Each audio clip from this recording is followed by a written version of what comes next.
Merci. Ça commence? Oui. Est-ce que vous m'entendez? Ou est-ce qu'il vaut mieux mettre un... C'est bon. Alors, moi, puisque je parle, je vais enlever le masque, c'est pas juste. Mais alors, je suis désolé, c'est très court. Enfin, on n'a pas beaucoup de temps pour vous parler des anges, et je le regrette parce que je donne, moi je donne le cours d'angélologie au séminaire, et j'ai même pas pris le temps avec moi. Super. Attends. Donc, c'est pas grave. Et en fait, on pourrait y passer des heures. Je voulais juste reprendre le plan que je vous propose, moi, parce que je vais faire deux interventions. La première intervention, c'est l'introduction sur les anges. Est-ce que c'est un mythe ou est-ce qu'ils existent? Donc, nous allons en parler ce matin. Et cet après-midi, nous verrons qui est l'ange, ce qu'il est, la nature de l'ange, les questions qu'on peut se poser, ce qu'il est en lui-même et les opérations de l'ange. Et je vous ai mis une petite bibliographie en bas. Alors moi, je me sers beaucoup de la somme de théologie de saint Thomas d'Aquin, qui est une somme pour les débutants. C'est une somme pour les nuls, mais c'est... Enfin, les théologiens, les doctorants en théologie aujourd'hui s'arrachent les cheveux dessus, donc c'est quand même...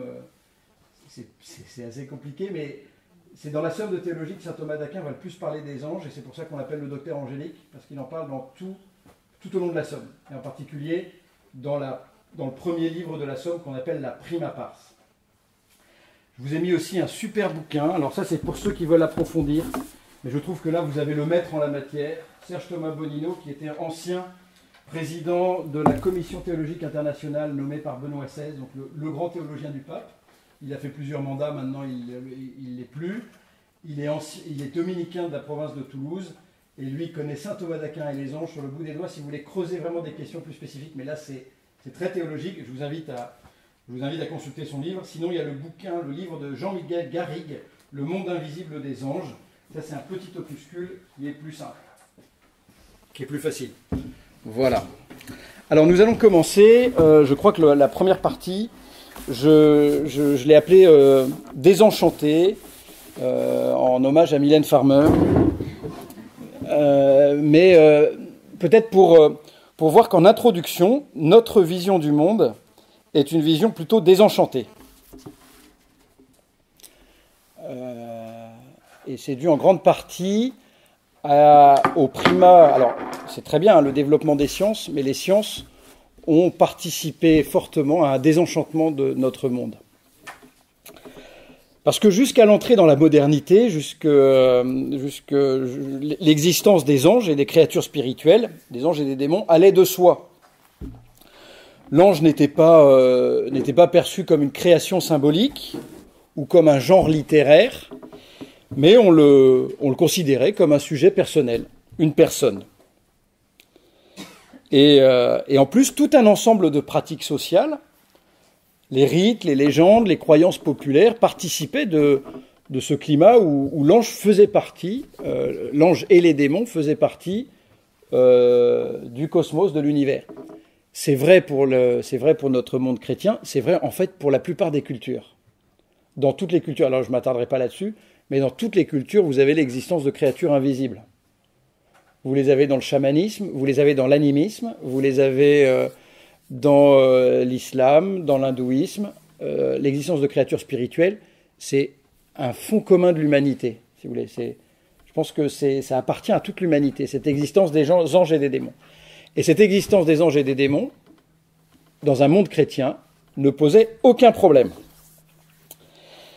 Et en plus, cette croyance populaire, cette croyance qui vient du fond commun de l'humanité, trouvait une confirmation rationnelle dans la philosophie et la théologie. Dans une vision du monde, une vision théologique du monde, qui intégrait cette existence de l'ange. Je pense aux Grecs, par exemple, les philosophes grecs, on le verra peut-être tout à l'heure, mais Aristote et Platon croyaient à l'existence des anges, ce qu'ils appelaient, eux, des intelligences, des substances intellectuelles séparées. Et la théologie chrétienne permettait aussi, vous voyez, d'intégrer cette croyance dans les anges et en même temps de la purifier de ce qui était parfois trop magique ou ce qui venait du paganisme. Alors, aujourd'hui, évidemment, il n'en va plus de même. La croyance en l'existence des anges a du mal à trouver un appui en dehors de la pure adhésion de foi. C'est difficile rationnellement, théologiquement, aujourd'hui, de défendre cette existence des anges. Moi, je vous montrerai qu'en fait, si. Mais on est quand même dans un climat culturel qui accorde le primat à la technique, à la science et à la technique. C'est bien la science et la technique. Le problème, c'est que si la science et la technique expliquent tout le monde, l'univers, le cosmos, eh bien, elles désenchantent le monde. Vous voyez, pour les anciens, je pense aux Grecs en particulier, la nature, c'est un cosmos. La nature est une œuvre de sagesse. Alors qu'aujourd'hui, avec la science, la nature qui était cette œuvre de sagesse, ce cosmos, est devenue une plate et pure étendue matérielle. Et donc, cette plate et pure étendue matérielle ne laisse plus de place à l'existence des anges, qui sont obligés de fuir le cosmos pour se réfugier dans le psychisme humain.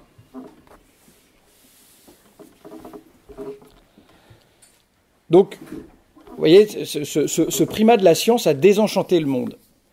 Et ce qui est intéressant, c'est que d'un autre côté, en même temps, eh bien, on peut objecter que la croyance dans les esprits se porte très bien aujourd'hui. Vous voyez, d'un côté, on est marqué par ce scientisme et ce positivisme qui nous donne une vision uniquement scientifique du monde, donc très matérialiste.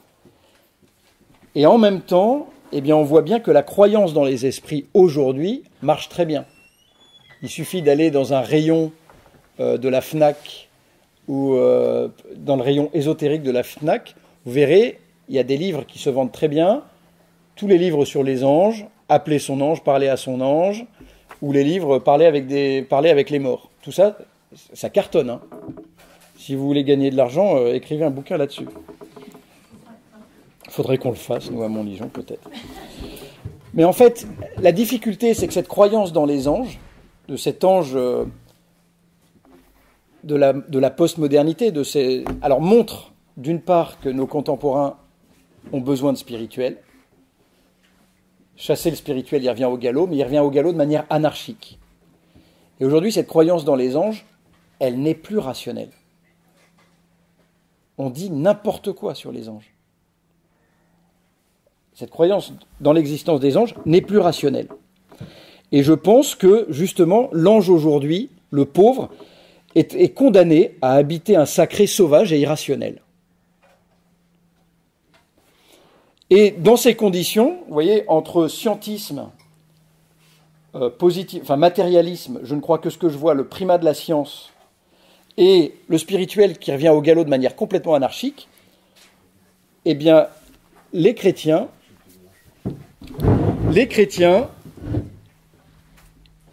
estiment des chrétiens estiment que l'enseignement sur les anges doit changer. En gros, on va faire de l'ange un donné de la théologie, mais qui n'appartient pas au cœur de la révélation, un donné accessoire. Et je vois beaucoup dans l'Église, moi j'ai fait mon mémoire sur les anges chez saint Thomas d'Aquin. Quand j'en parle à d'autres, on me dit oui, c'est farfelu, c'est de la côté. Alors qu'en fait, je pense que c'est très important de pouvoir parler des anges, mais je vous le dirai à la fin pourquoi. Et parce qu'on est mal à l'aise avec ce donné-là, et donc on dit les anges, c'est une option. Et vous verrez que ce n'est pas une option parce que tous les dimanches à la messe, dans le credo, nous croyons à Dieu le Père Tout-Puissant, créateur du ciel et de la terre, de l'univers visible et invisible. Mais on a plutôt tendance à passer cette option sous silence. Alors, j'avais envie d'abord, dans un premier moment, de parler de l'existence des substances intellectuelles séparées, de vous montrer que, rationnellement, ce n'est pas délirant de postuler, de croire à l'existence de ces créatures séparées. Je vous avoue que, comme on n'a pas beaucoup de temps, je vous passe le fait qu'on ne peut pas démontrer l'existence des anges à partir des effets. Rationnellement, c'est difficile de démontrer l'existence des anges à partir de son action dans le monde.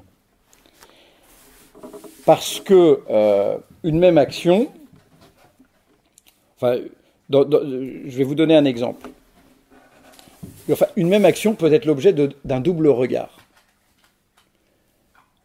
Mais ce n'est pas parce qu'on vit dans une espèce de monde qui est déterminé, avec, vous voyez, une science qui vous expliquera que c'est toutes ces causes qui ont amené à cet effet.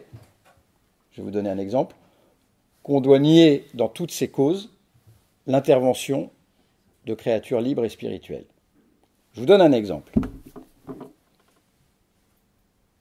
Je traverse en voiture une gorge profonde lorsqu'un rocher en surplomb se détache et vient s'écraser sur la route quelques secondes après que j'ai franchi son point d'impact.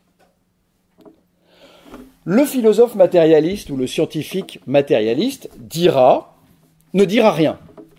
Ou s'il cède, ça c'est Bonino qui écrit ça, s'il cède à une réaction subjective déplacée, dira « j'ai eu de la chance ».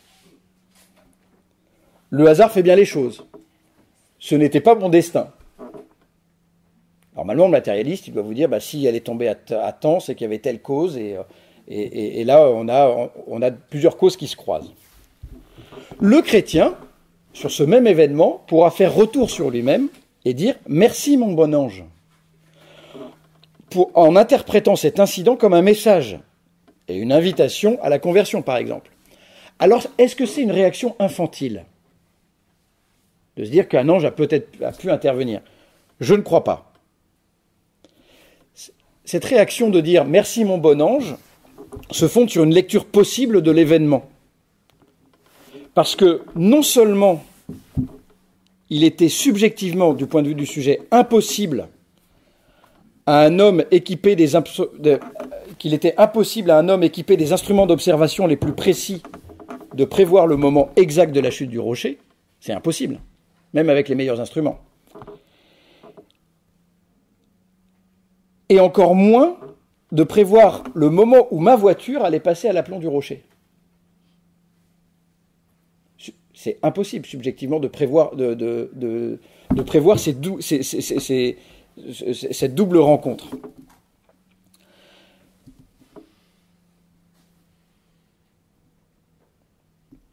Mais c'était aussi objectivement impossible. Alors, oui. Enfin, voilà. Non, pardon, excusez-moi. Donc, vous voyez, tout ça pour vous dire qu'un événement peut se lire avec un double regard. Soit le regard, mais la science n'explique pas tout. Elle peut dire une série de causes, et en fait, elle ne dispense pas, elle ne rend pas impossible l'intervention de causes libres dans l'univers. C'était juste, gardez ça parce que sinon je vais vous emmêler, et je ne veux pas vous emmêler parce qu'on a déjà suffisamment de choses à dire sur le reste. En gros, notre regard scientifique sur les choses, sur les séries de causes, n'empêche pas l'intervention de créatures libres. Et nous-mêmes, par notre liberté, nous changeons aussi l'ordre des choses. Par exemple, un flocon qui tombe, il a une trajectoire. Si moi je passe, je peux très bien librement choisir de souffler sur ce flocon ou pas, et lui donner une autre trajectoire. Vous comprenez? Il se pose ici la question que la liberté peut intervenir et que tout n'est pas une chaîne de détermination successive. Donc l'ange peut intervenir dans l'univers.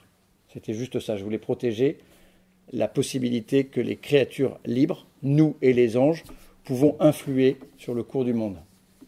Et que ce n'est pas une suite de détermination. Voilà. On va parler plutôt de l'existence des substances intellectuelles séparées. Parce que saint Thomas d'Aquin dégage la nécessité a priori de l'existence de substances intellectuelles séparées. qu'on appelle aussi les anges, les substances intellectuelles séparées.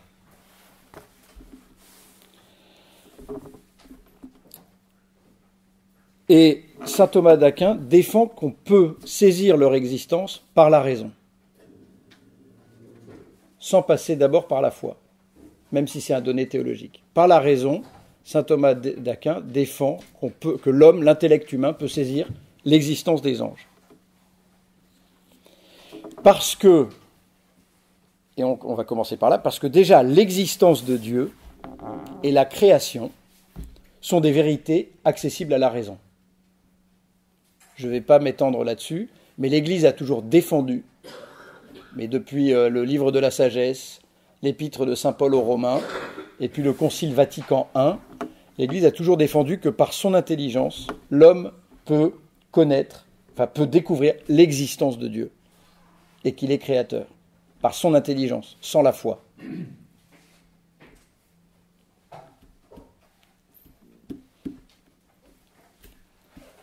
Et donc, saint Thomas part du principe que l'existence de Dieu, l'homme peut la découvrir par la raison, par l'ordre des choses. Enfin, il y a plusieurs voies, on ne va pas épiloguer là-dessus, mais l'ordre des choses, la causalité, le fait que ça existe. Et donc, saint Thomas d'Aquin part de se donner que l'homme peut connaître l'existence. On ne peut rien dire de Dieu d'autre, mais on peut dire qu'il existe et qu'il est créateur. Ça, l'Église l'a toujours défendu, par notre raison seulement. Et saint Thomas d'Aquin, aime ensuite faire valoir que dans l'univers, il y a un ordre des choses, il y a une gradualité entre les différents êtres. Et donc, à un bout, vous avez l'existence de Dieu, qui est posée par saint Thomas d'Aquin, que les Grecs appellent l'acte pur. Et à l'autre bout, vous avez l'existence des créatures corporelles. Les pierres, les plantes, les animaux, les hommes. Et donc pour saint Thomas d'Aquin, la nature ayant horreur du vide, entre Dieu, qui est le principe, qui est la cause, et qui cause toute une série d'êtres, jusqu'à la pierre, l'être inanimé, il y a une gradualité. Vous avez les plantes, la vie végétale, vous avez les animaux, la vie animale, c'est encore une autre étape de l'être. Vous avez les hommes, qui sont des animaux, mais avec la pensée et la capacité universelle d'aimer. Eh bien, pour saint Thomas d'Aquin, entre Dieu, qui est acte pur, et l'homme, il n'est pas inconvenant qu'il existe des créatures purement spirituelles. Ça, c'est une première voie que va utiliser saint Thomas, qui est la voie aussi des philosophes grecs. De se dire qu'entre les créatures et Dieu, il ne serait pas inconvenant qu'il existe des purs esprits.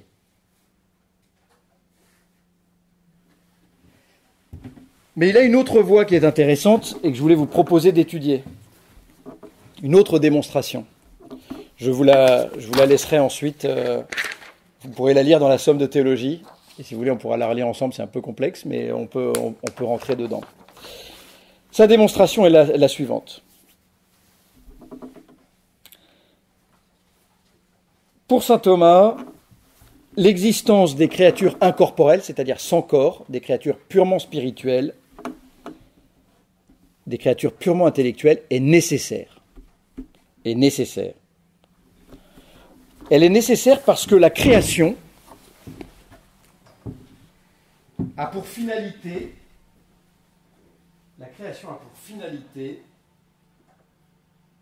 la communication de la bonté divine. Dieu crée pour communiquer sa bonté divine à des créatures. Sa bonté à des créatures. Donc la création a pour finalité la communication de la bonté divine. En gros, Dieu veut faire participer la création à ses perfections.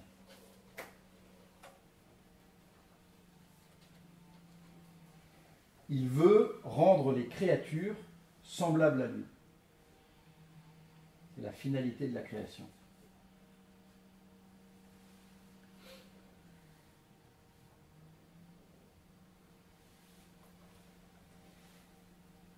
Or, Dieu, qui veut rendre les créatures semblables à lui, a tout créé, dit saint Thomas, par son intelligence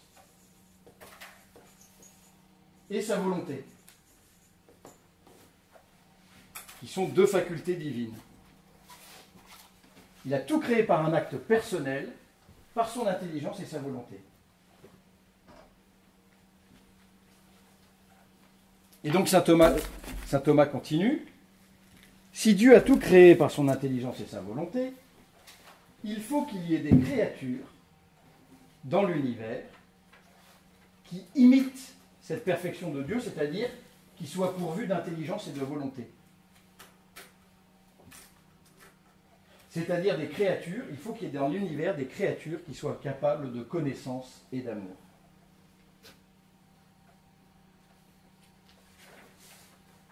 Donc il faut au moins une substance spirituelle, une créature spirituelle, qui soit douée de ces deux facultés, qui soit à la fois intelligente et qui soit douée de volonté, d'amour.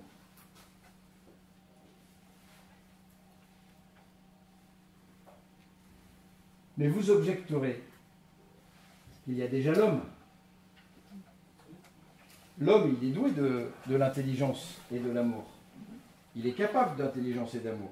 Donc, est-ce que l'homme n'est-il pas... l'homme est déjà l'image de Dieu, puisqu'il est capable d'intelligence et d'amour.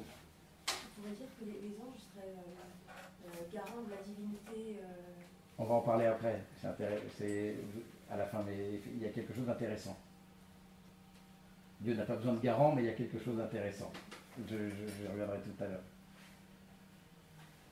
Donc, effectivement, l'homme est capable, l'homme est image de Dieu, il est capable d'actes intellectuels et il est capable d'actes de volonté, d'amour.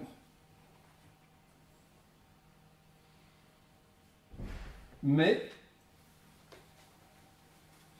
la notion de substance intellectuelle, de pur esprit, enfin la notion d'intellect n'est pas liée au corps forcément. Le fait d'avoir un esprit, ce n'est pas forcément lié au corps. Ça ne requiert pas forcément d'avoir un corps. Et chez l'homme, l'union au corps, l'union de l'esprit au corps, est nécessaire en raison de la faiblesse de l'homme, de la faiblesse de son intellect. Nous, notre intellect, je ne vais pas vous noyer, mais notre intellect, il a besoin du corps pour découvrir le monde. C'est Aristote qui dira « l'homme connaît par les sens ». Vous voyez, nous, on n'est pas... quand un enfant naît, il n'a pas en lui, quoi qu'en dise Descartes, d'idées innées. Il a des principes. Il a des principes, je vous en prie, entrez. Quand un enfant naît, il a tout à découvrir. Et il va le découvrir dans le contact au monde.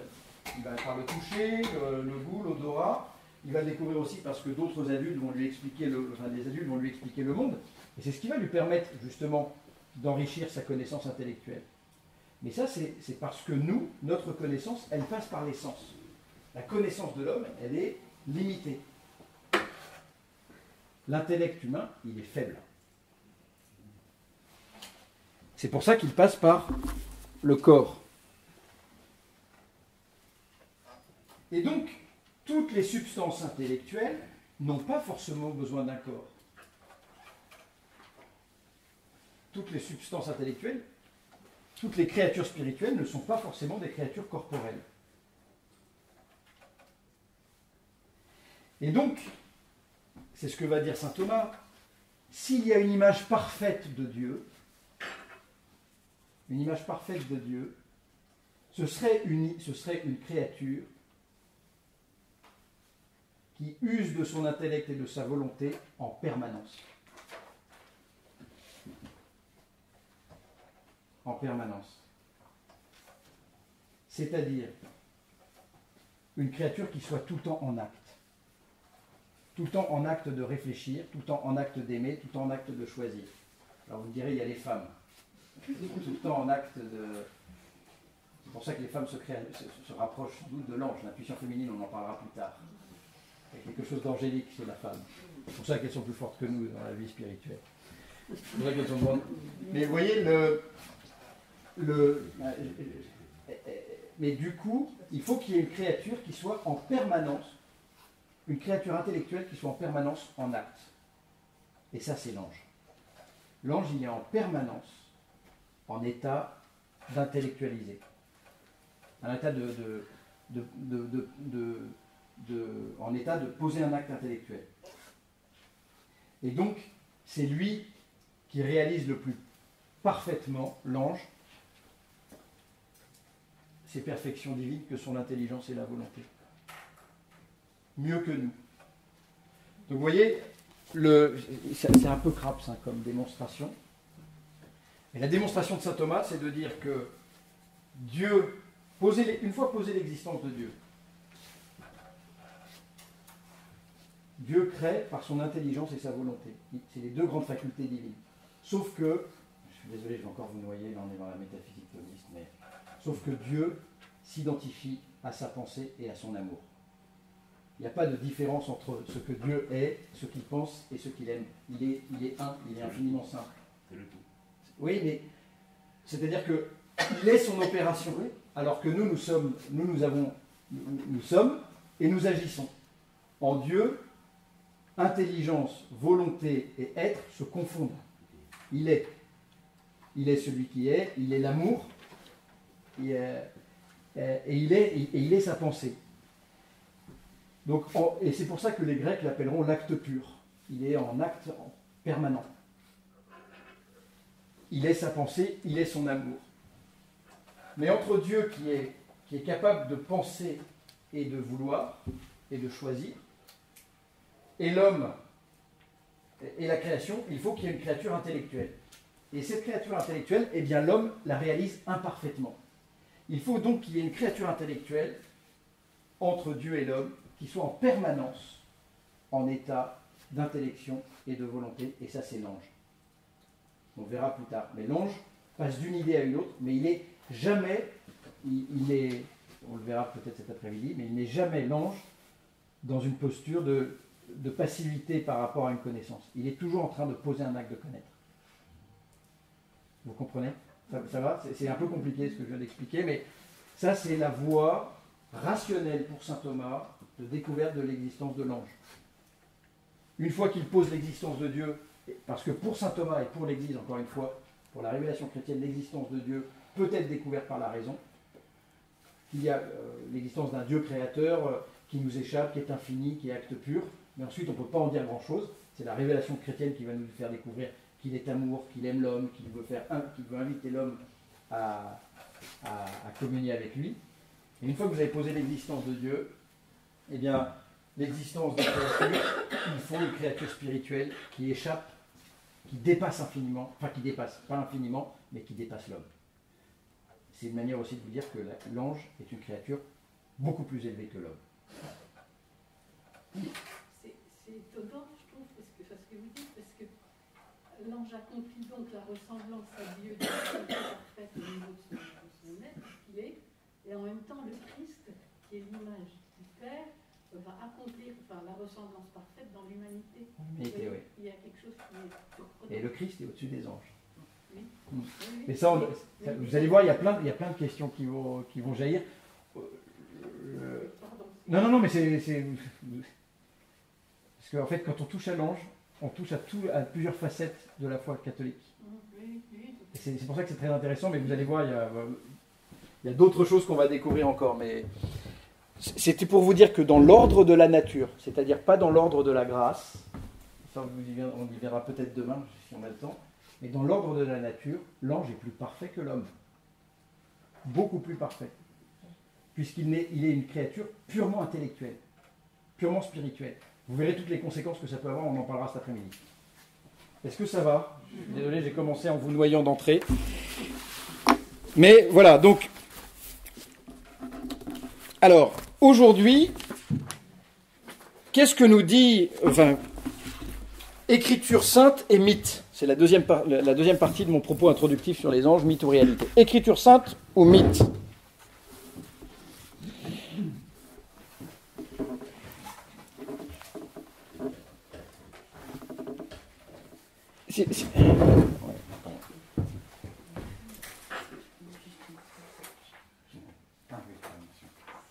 Écriture sainte ou mythe.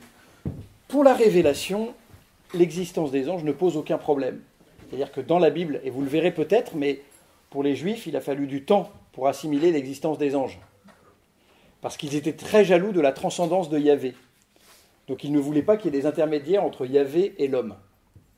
Et puis progressivement dans la révélation, une fois qu'ils ont posé la transcendance absolue de Dieu, et notamment pendant la période de l'exil, ils ont assumé cette croyance qui est une croyance profondément humaine dans l'existence de créatures spirituelles, mais ils l'ont purifiée et ils l'ont accomplie dans la révélation.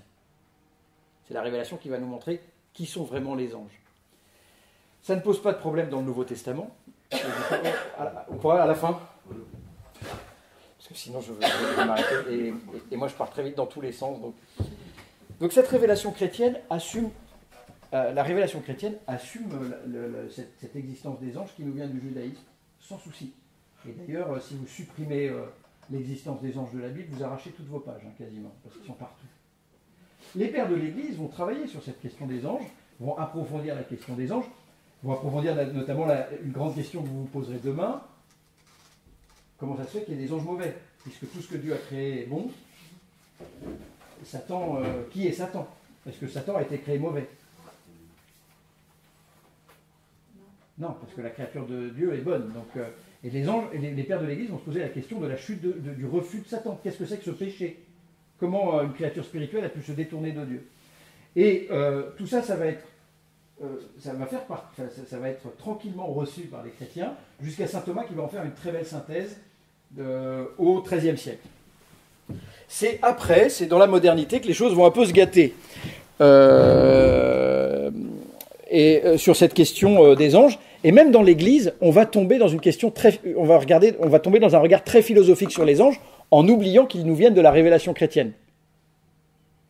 En oubliant que c'est d'abord la révélation qui nous dit ce que sont les anges et ce que vivent les anges.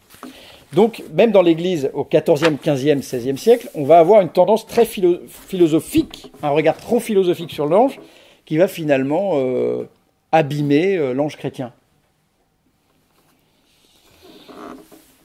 Alors, même si au XVIe siècle, quand même, on va avoir, on aura quelques retours positifs sur les anges, notamment des jésuites au XVIIe siècle, qui vont vraiment écrire des synthèses à partir de la révélation, enfin de l'écriture.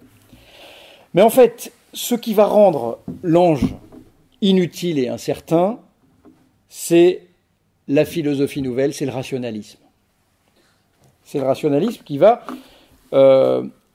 déjà va séparer la foi et la raison, et qui va ensuite, en découvrant un cosmos qui n'est plus le cosmos des anciens, une autre vision du monde, une vision, avec cette nouvelle vision du monde, on va chasser les anges du nouveau cosmos. C'est déjà vrai avec Descartes. Descartes croit à l'existence des anges, mais Descartes fait la remarque que saint Thomas a dit trop de choses sur les anges.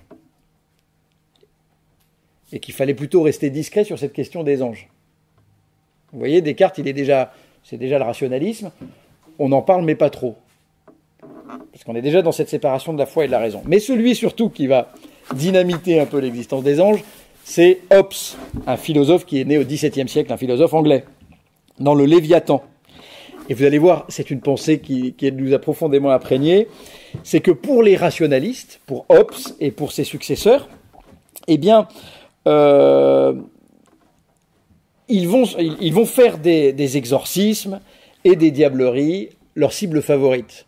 Et effectivement, il y a sans doute au XVe siècle, il y a eu sans doute des périodes un peu irrationnelles dans l'Église sur la question des démons et la question parce que justement, moi je pense qu'on avait perdu la pensée de saint Thomas d'Aquin.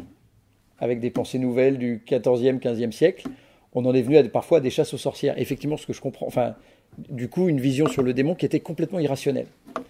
Et forcément, nos braves philosophes des Lumières vont s'attaquer à cette vision, et surtout à un moment où l'Occident est frappé de démonophobie aiguë, obsessionnelle. Voilà. Et donc on comprend finalement à cette époque la vigueur des Lumières, ça commence par les pasteurs hollandais qui vont mitrailler cette question des anges et des démons pour les chasser de la révélation chrétienne. Et pour Hobbes, par exemple,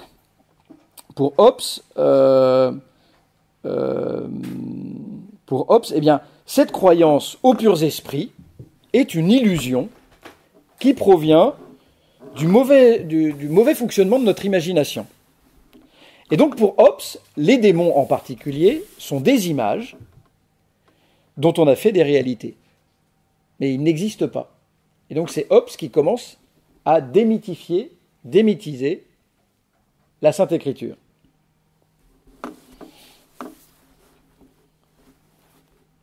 Et donc pour Hobbes, et pour les philosophes des Lumières, l'écriture n'a de valeur que pour montrer la route qui mène au salut. Donc vous voyez, on commence à enlever dans l'écriture ce qui nous pose problème, et de dire c'est une image, c'est une interprétation, et on commence, parfois de manière un peu brutale, à enlever des choses de la révélation, en disant finalement la révélation, elle ne nous mène qu'au salut. Ce qui est intéressant, c'est la morale dans la révélation chrétienne. C'est ce que va dire un philosophe comme Spinoza également. L'écriture doit inculquer, et n'a d'autre but que d'inculquer l'obéissance à Dieu et l'amour du prochain. Et tout le reste, faut l'enlever. Et c'est pour ça que progressivement, on a des philosophes et ensuite des théologiens protestants qui vont enlever les miracles de Jésus, la résurrection, et puis finalement, on va faire de la Bible qu'un manuel de savoir-vivre, finalement. L'important, c'est d'être gentil.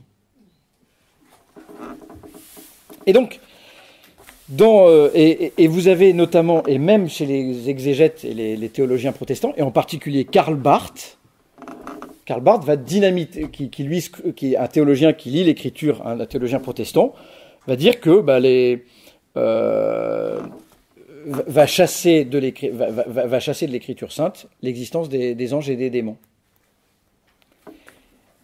Et ça va toucher le catholicisme qu'à partir des années 60, notamment, il y a un théologien catholique qui va écrire dans les années 60 un livre sur la négation du diable, qui va nier la figure du diable.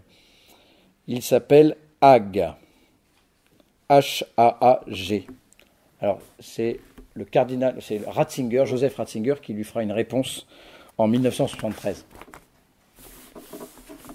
Alors, vous voyez, pour ce phénomène de démythisation de l'Écriture sainte, là je vais vous parler de la démythisation de l'Écriture sainte.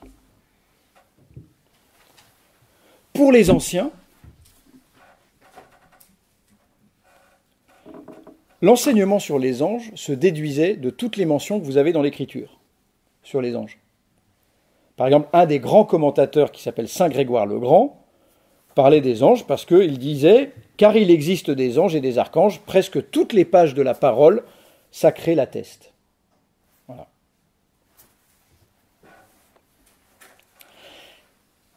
Ça ne posait pas de problème parce qu'ils accueillaient l'Écriture dans sa totalité. Ensuite, effectivement, on voit bien que dans l'Écriture, la lecture catholique de la Bible n'est pas naïve. Elle implique aussi des opérations des opérations herméneutiques, de critique. Il faut tenir compte du contexte de la parole de Dieu. Par exemple, le livre de la Genèse, on ne le prend pas tel quel. La fondation du monde dans Genèse 1, c'est un poème. Et on sait que le but de ce poème, ce n'est pas de nous raconter comment ça s'est fait. Parce l'auteur n'était pas là en train de regarder Dieu créer, il n'y avait personne d'autre. Donc le livre de la Genèse, par exemple, nous dit que... Qu'est-ce que nous dit le livre de la Genèse ? Il nous dit des choses magnifiques. Il nous dit que Dieu a créé le monde librement, qui n'était pas contraint, que le monde n'est pas une émanation de Dieu comme dans d'autres religions, dans d'autres cultures, mais que Dieu a voulu le monde et que tout ce qu'il a créé est bon. Il nous dit aussi quelque chose de la vocation de l'homme et de la femme, créés à son image, à l'image de Dieu, c'est-à-dire pour l'homme et la femme, qui ne sont que des petites créatures, peuvent rentrer en communication, en communion avec Dieu. Il nous dit aussi que la vocation de l'homme et de la femme, il y a plein de belles choses, mais le livre de la Genèse ne nous dit pas comment le monde a été fait. Ça, c'est la science qui peut nous dire, qui peut nous donner le comment, qui peut réfléchir au comment. Pareil pour le péché originel. Nous ne croyons pas à un serpent qui parle. C'est une image. Mais derrière, ça nous dit qu'il y a eu un événement qui fait que l'homme et la femme qui étaient en communion avec Dieu, il y a tout d'un coup une communion qui s'est cassée, et cette communion, elle vient de l'homme. Mais elle a été suggérée par quelqu'un d'autre. Une autre créature. Donc vous voyez, on n'est pas dans une lecture naïve de la Bible. On n'est pas du tout dans une lecture naïve. En revanche, la question, c'est quels sont les critères qui nous permettent de dire que ça, qui nous permettent d'interpréter l'Écriture. Qu'est-ce qui nous permet de dire d'interpréter et de lire la parole de Dieu? Eh bien, pour nous, catholiques, c'est le magistère de l'Église. C'est l'Église. L'Écriture, pour nous, elle est lue dans l'Église. Et c'est l'Église qui interprète et qui désenveloppe l'Écriture.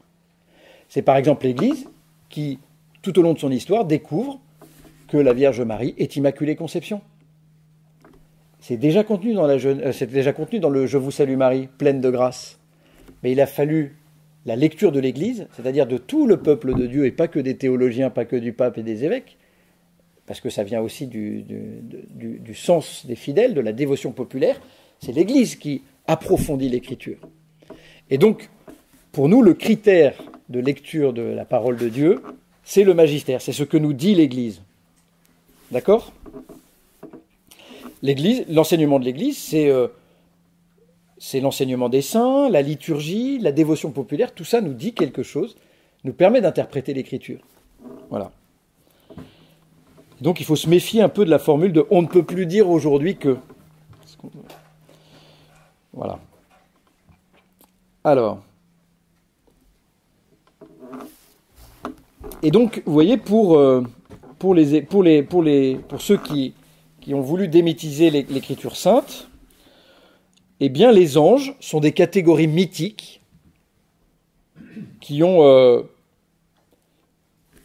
des catégories mythiques qui sont venus abîmer ou gauchir la parole de Dieu. Donc, l'Église, finalement, a été infestée, contaminée par des images qui venaient d'autres mythes. Et donc, les anges faisaient partie de ces mythes-là.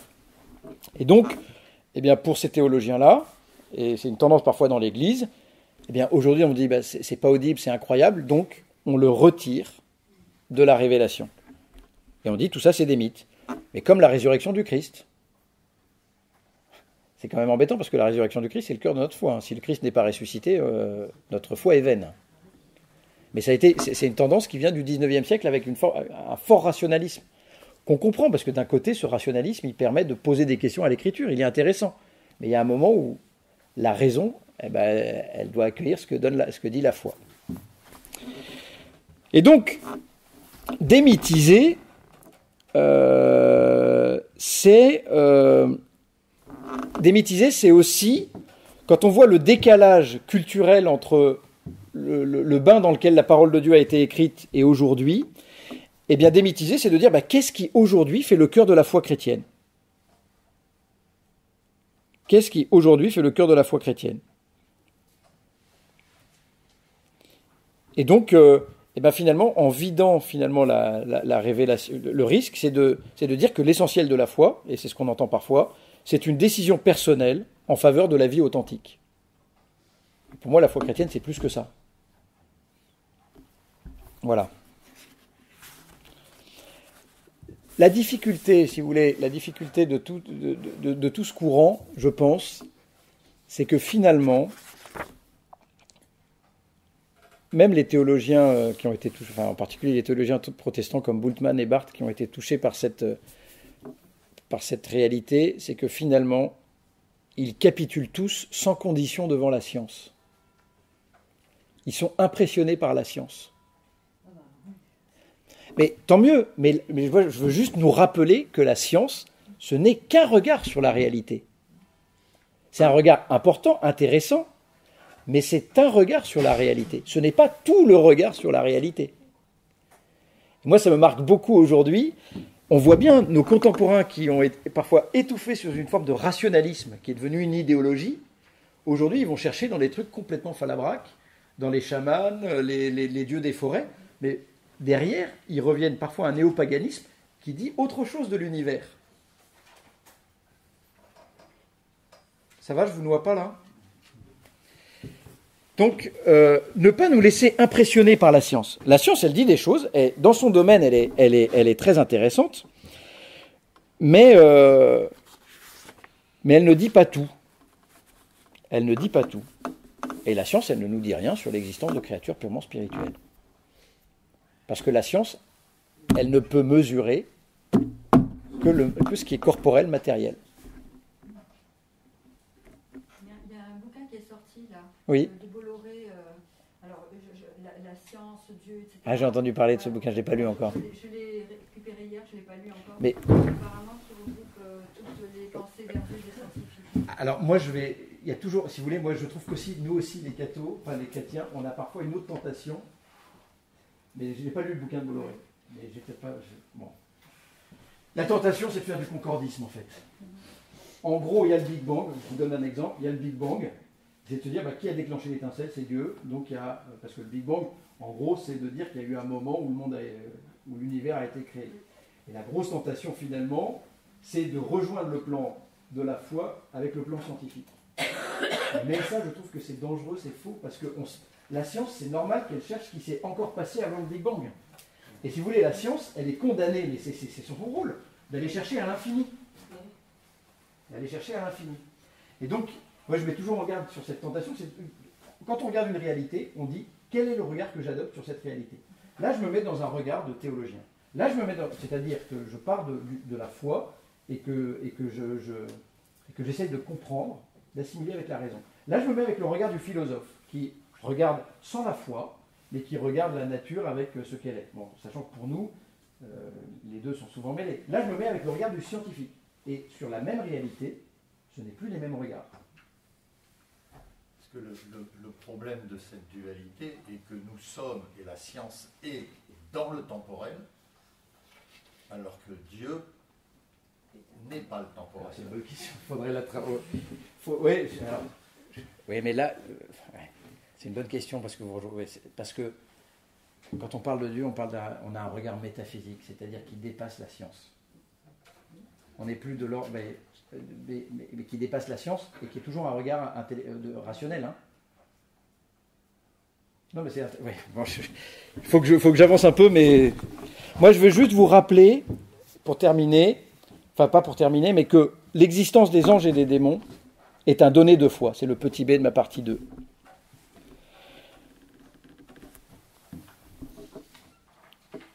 Quoi qu'il en soit de la convenance de l'existence des anges ou de leur nécessité du point de vue philosophique, l'existence des anges pour les catholiques, pour les chrétiens, est un donné de foi.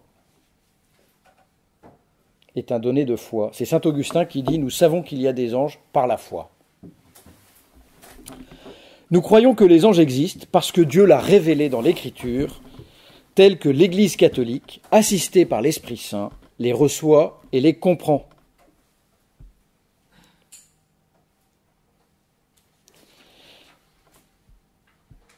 Et le magistère, c'est-à-dire la fonction l'Église dans sa fonction d'enseignement, ne cesse d'enseigner que les anges existent. Moi, je trouve ça très intéressant, mais à une époque où on les a chassés, le pape Jean-Paul II avait donné des catéchèses sur les anges en 1987. Le pape François en parle beaucoup. Et il parle beaucoup du démon. Parce que je pense qu'aucun pape n'en avait autant parlé avant. Mais donc, cette existence des anges, si vous voulez, le magistère continue à enseigner l'existence des anges. Vous le savez évidemment il n'y a jamais eu de définition solennelle dans l'Église. Nous définissons, nous les pères du Concile, que les anges existent, parce que l'Église a toujours cru à ce qu'elle recevait de l'Écriture, à cette existence des anges. La preuve, c'est qu'on le confesse dans le symbole de Nicée. Le symbole de Nicée. créateur des choses invisibles. Et donc, créateur des choses invisibles, nous professons chaque dimanche que Dieu a créé des créatures spirituelles. La profession du concile de Latran IV en 1215, le concile de Latran IV a réaffirmé l'existence des anges. Alors il l'a réaffirmé dans un contexte qui était particulier, c'était dans la lutte contre les cathares. Vous savez que les cathares étaient très marqués par une forme de manichéisme. Il y avait le dieu du bien, le dieu du mal. Et en fait, le mal existait en lui-même. Et le concile de Latran IV rappelle que Dieu est créateur de toutes choses visibles et invisibles, spirituelles et corporelles, par sa toute-puissance, a créé de rien l'une et l'autre créature, la spirituelle et la corporelle, c'est-à-dire les anges et le monde. C'est Dieu qui a tout créé. C'est ce que rappelle Latran IV, en 1215. C'était pour rappeler que Dieu était créateur de tout. Alors que pour les cathares, vous aviez la matière qui était un principe mauvais. Pie XII réaffirme l'existence des anges dans Humanae Generis, plus proche de nous, dans l'encyclique Humanae Generis, et le catéchisme de l'Église catholique. Le catéchisme de l'Église catholique, des numéros 328 à 336, nous parle des anges, de la chute des anges. Et tout cela s'inspire des catéchèses de Jean-Paul II pendant l'été 1986. Il a fait plusieurs catéchèses. De même, l'existence personnelle du démon a été réaffirmée par la Congrégation de la doctrine de la foi en 1975. Et puis ensuite, et puis surtout par Paul VI, lors d'une audience en 1972. Donc c'est le magistère qui réaffirme l'existence des anges et des démons. Et cette doctrine est encore reprise dans le manuel des exorcismes. Pour les prêtres exorcistes, enfin d'ailleurs c'est un peu leur raison d'être, parce qu'ils ne sont pas psy, les prêtres exorcistes. Quand il y a des problèmes, on envoie chez le psy. D'ailleurs, il y a une commission pour ça. Et dans le manuel des exorcismes, par le rituel des exorcismes, on affirme quand même l'existence de créatures spirituelles. Donc, vous voyez, dans la pratique liturgique aussi, dans le Sanctus, les anges et tous les saints, vous savez, nous chantons tous dans la préface de la prière eucharistique, avec les anges et tous les saints. En fait, et à la messe, régulièrement, on parle des bienheureux, des saints, des anges. Eh bien, si nous le prions, nous croyons ce que nous prions, ou alors, dans ces cas-là, il faut s'abstenir. On ne répète pas bêtement des choses, c'est-à-dire que ce qu'on dit, on n'y pense pas forcément, mais c'est quand même des choses que l'on croit. Voilà.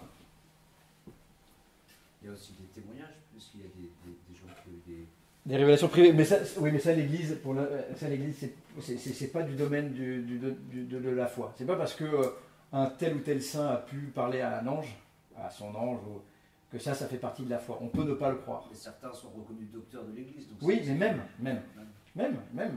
les apparitions mariales, vous n'êtes pas tenu d'y croire. C'est pas de foi. Enfin, c'est pas de foi. C'est une révélation privée.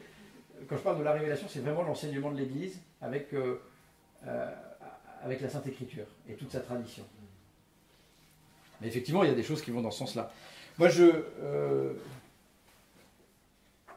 ce qui me marque beaucoup, peut-être retenez juste ça, c'est que Saint Paul, qui pourtant est le premier à annoncer l'Écriture, la résurrection du Christ, aurait pu très bien s'abstenir de parler des anges.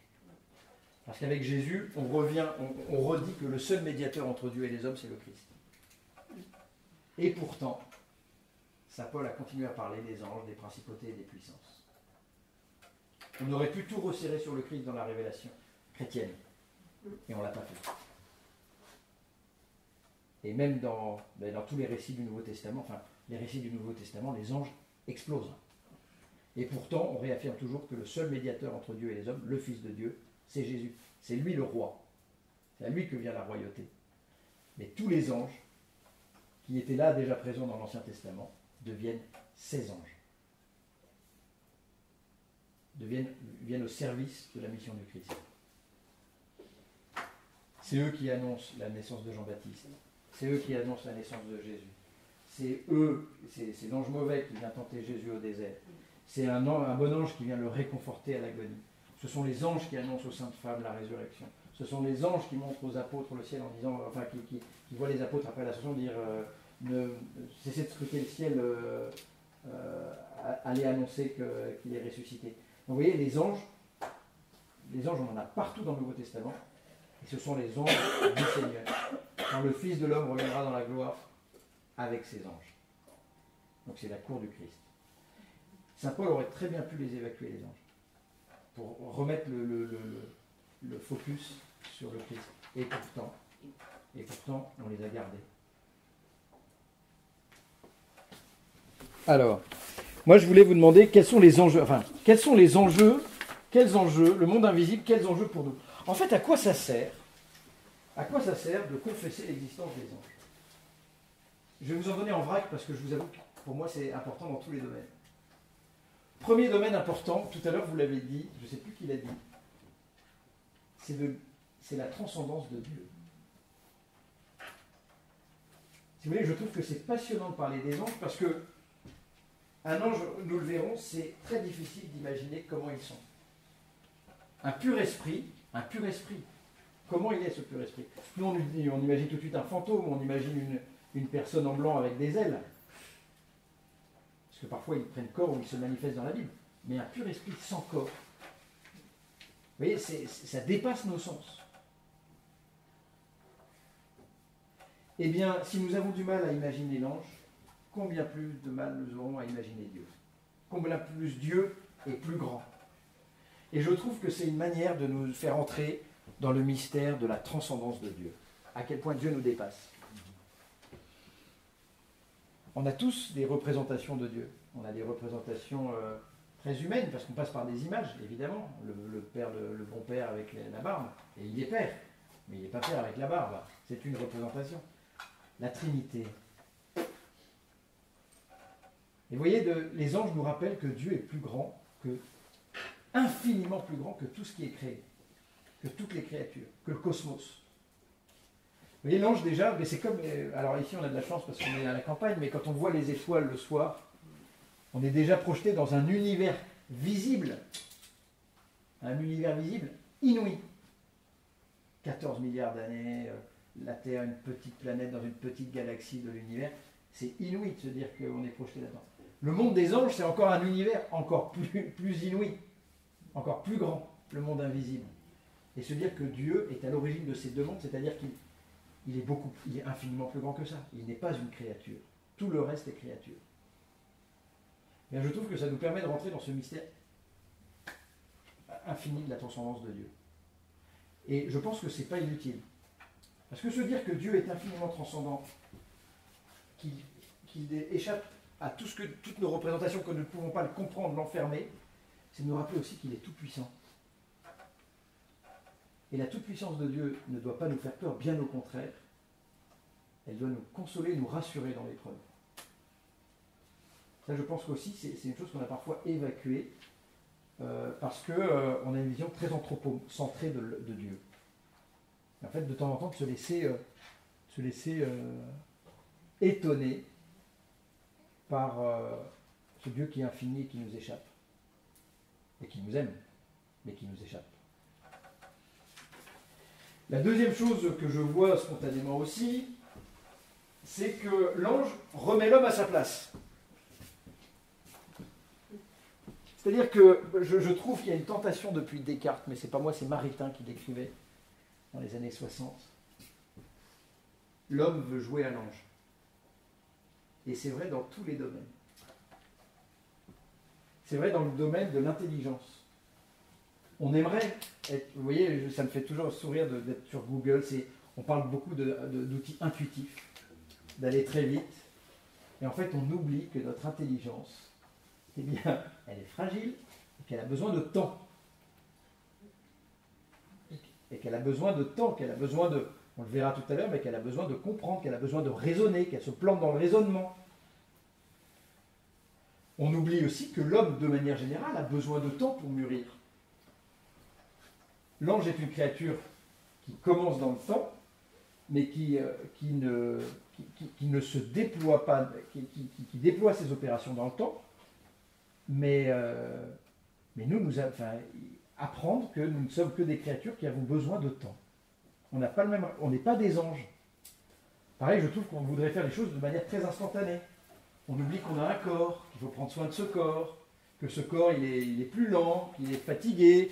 Je trouve que même parfois, vous voyez, dans nos décisions, je trouve que dans un monde qui va de plus en plus vite, on maltraite parfois notre corps et ce que nous sommes pour aller aussi vite que le monde ou aller aussi vite que nos activités. Ben non, nous on a besoin de temps. On est des créatures corporelles et c'est beau, on n'est pas des anges. Même dans la négation du... Je trouve qu'on est dans une civilisation qui nie beaucoup le corps en fait. Là aussi on joue aux anges. Le corps devient une enveloppe corporelle avec le transhumanisme qu'on peut agrandir, on peut changer de sexe, on peut transformer. Non. En fait, on nie la nature de notre corps. Et on nie que le corps, c'est nous. Et le corps humain, c'est beau. On n'est pas des anges. Dans le domaine des déplacements, on veut toujours aller de plus en plus vite. L'ange, lui, est dans un temps de déplacement quasi instantané d'un point A à un point B. Ben, nous, on n'est pas dans la télépathie, on n'est pas dans la... On est des hommes, on a besoin de temps, on a besoin de se déplacer. Je trouve, si vous voulez, que la postmodernité, l'époque dans laquelle on est, veut jouer à l'ange. Et c'est pour ça qu'elle rend l'homme malheureux. Parce que l'homme n'est pas un ange. Dans le domaine de la vie spirituelle aussi. Dans le domaine de la vie spirituelle, on voudrait être des purs. Et non, on est des hommes. On est des hommes marqués par le péché, on est fragile, on est... Et la vie spirituelle, la vie spirituelle, c'est la vie. On n'est pas des anges. Et la sainteté n'est pas une perfection morale. Mais là aussi, je pense qu'on veut jouer à l'ange. Donc en fait, le fait d'avoir, vous voyez, le fait de se dire que, bien sûr, peut-être, c'est probable hein, que par notre corporalité et par notre animalité, on descend du singe. Mais c'est quand même plus valorisant de se dire qu'on a un grand frère qui est l'ange. Et que ce grand frère qui est l'ange nous remet à notre place. Non pas pour nous... Bah, tant mieux si ça nous frustre un peu dans nos désirs de toute puissance, mais il nous remet à notre place de créature et de créature humaine. Et c'est beau d'être un homme, c'est beau d'être une femme. Vous verrez, les anges, pareil, non, on en parlera tout à l'heure, mais il y a certaines choses qu'ils n'ont pas et que nous avons et qui nous envient. Notamment que nous partageons la même espèce, nous sommes de la même espèce. Alors qu'un ange est une espèce à lui tout seul. Il y a une espèce de solitude chez l'ange. Ben nous, il y a une espèce de communion. Parce que nous sommes de la même espèce humaine. Bon, je ne vais pas vous noyer là-dessus. Autre chose sur l'ange. Les anges, ils sont pas une espèce d'ange. Chaque ange est une espèce. Ah, chaque ange est une Ouais. Parce que chaque créature spirituelle est une espèce séparée. Des anges, ça n'existe pas. Il y a une communion. Et on parlera de cette communion qui est, justement, les anges nous rappellent qu'il y a une communion, que le royaume de Dieu existe déjà, qu'il est déjà rempli. Et que ce n'est pas nous qui allons le faire advenir par nos propres forces sur terre. Ce royaume, il nous attend. Les anges font partie de ce royaume. Et ils nous attendent, parce que justement, ils nous attendent dans cette communauté. Parce que l'Église, c'est les hommes et les anges. Et donc, vous voyez, c'est beau de se dire que le royaume de Dieu, il existe déjà. Je n'ai pas à m'épuiser, à le faire germer. Bien sûr que je dois travailler dans ce monde pour le faire jaillir. Mais ensuite, ce royaume, il existe. Et il m'attend. Donc les anges nous rappellent que moi j'aime beaucoup à mon religion, que nous sommes faits pour la vie éternelle, la vie avec Dieu, et qu'elle commence maintenant, et que nous appartenons déjà à cette famille. Les anges nous rappellent aussi que nous ne sommes pas seuls.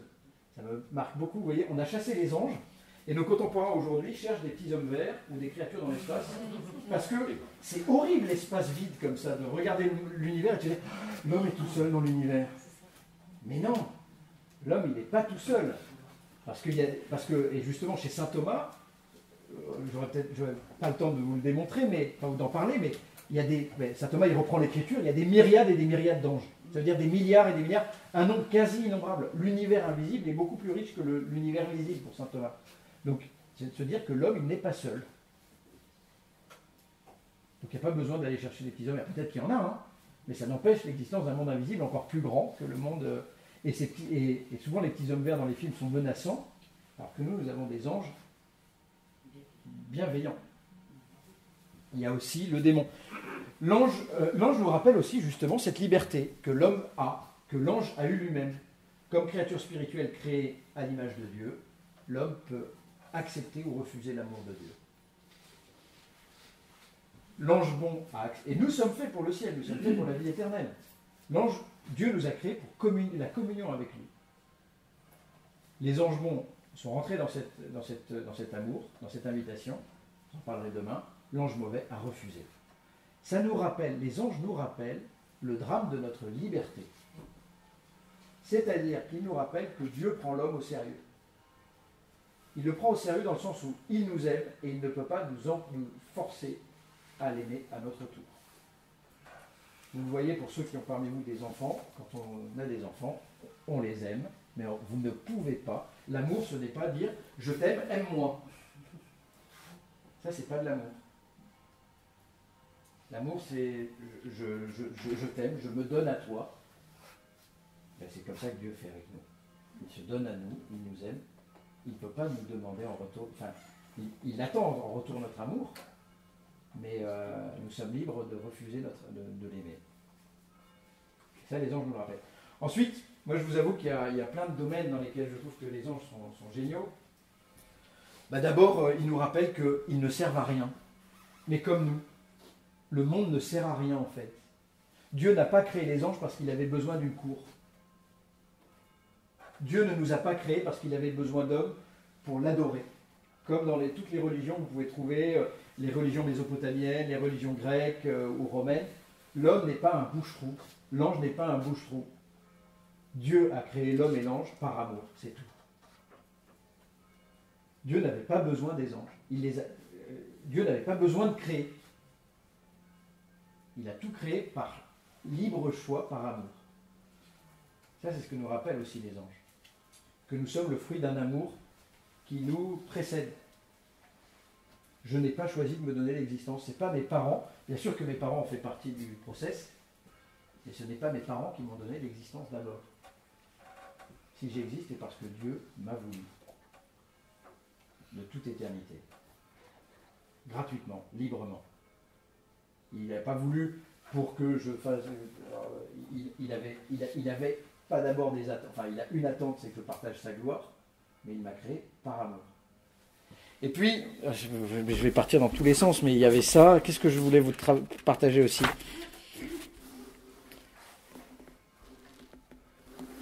Vous partagez aussi une dernière chose, qui me marque beaucoup. Aujourd'hui, on revient avec Laudato Si, et justement, on revient avec Laudato Si au fait que y a parfois un risque, c'est de couper la vie éternelle de notre monde.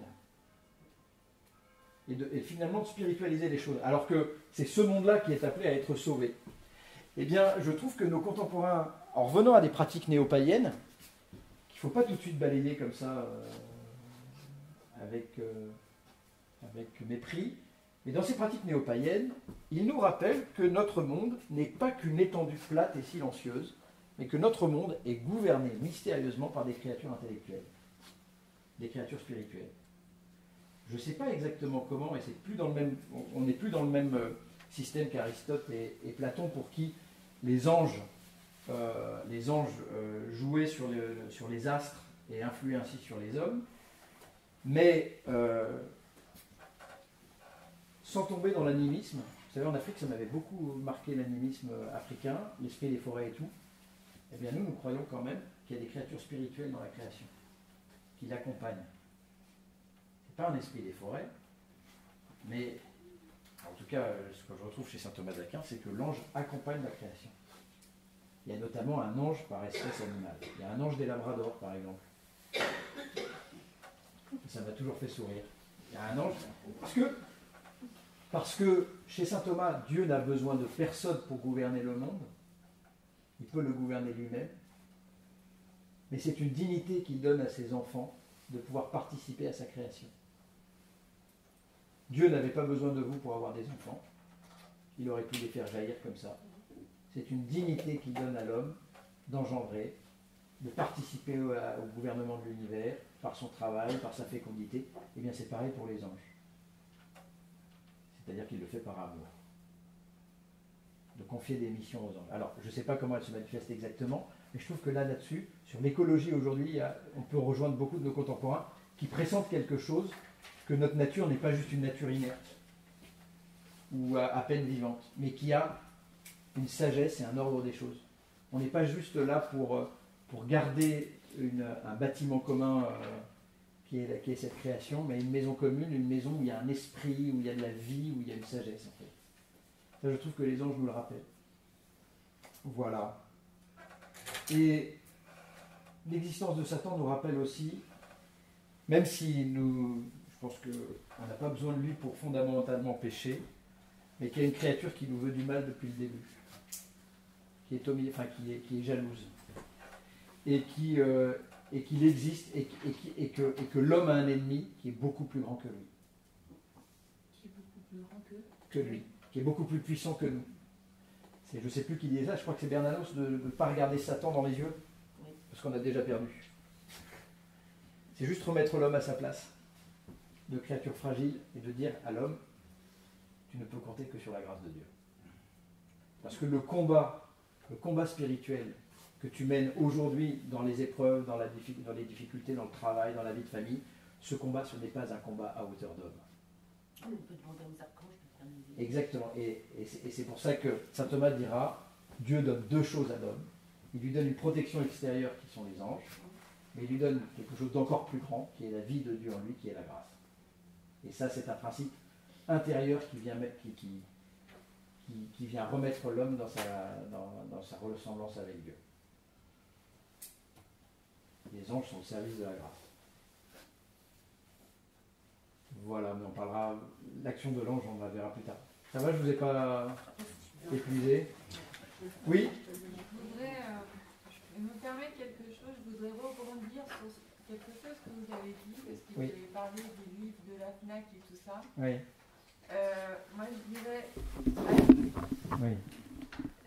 je suis en reconversion depuis un peu plus d'1 an. Oui. J'étais dans tout ce qui était énergétique et je sais comment j'ai plongé et je sais que c'est grâce à ces livres. Donc la recommandation que je voudrais faire, c'est justement respecter. Je respecte, mais Non, si vous voulez, je respecte. donner, Oui, justement, qu'on respecte je respecte, mais il y a une chose, c'est que je trouve aussi que dans ces choses-là, il y a des curiosités qui sont parfois dangereuses. Et je respecte tout, enfin je respecte ce que chacun croit, mais il y a des curiosités qui sont dangereuses et il y a des impasses.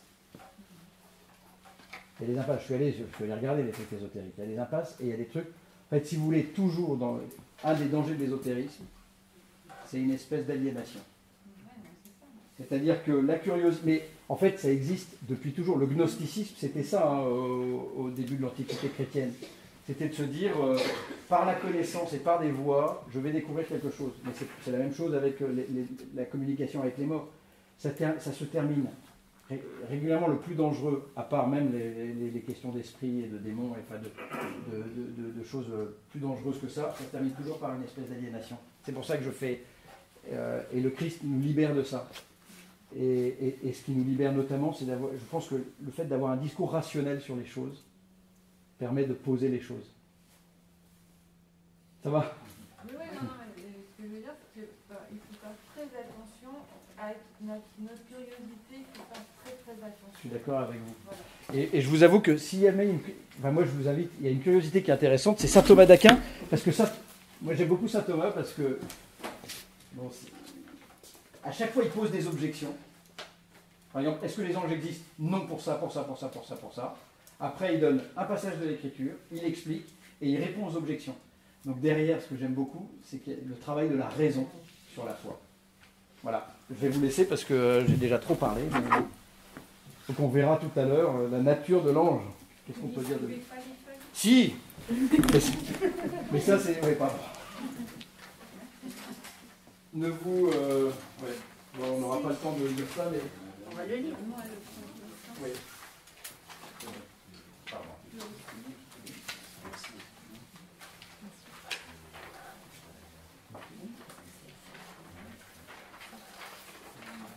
Et si vous voulez lire simplement en récréation.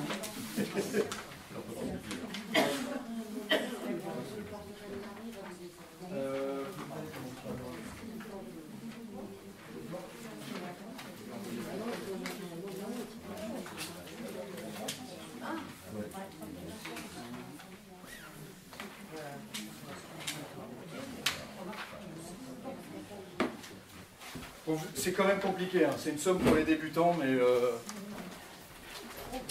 il faut la lire avec un crayon et avec quelqu'un à côté. Et avec le dico à côté. Avec ça. Il faut la lire avec un enfant. Faut dire comme Anne-Marie, il ne faut pas s'affoler. S'il vous plaît, la messe, elle est à la basilique. Elle est à 11h30 à la basilique.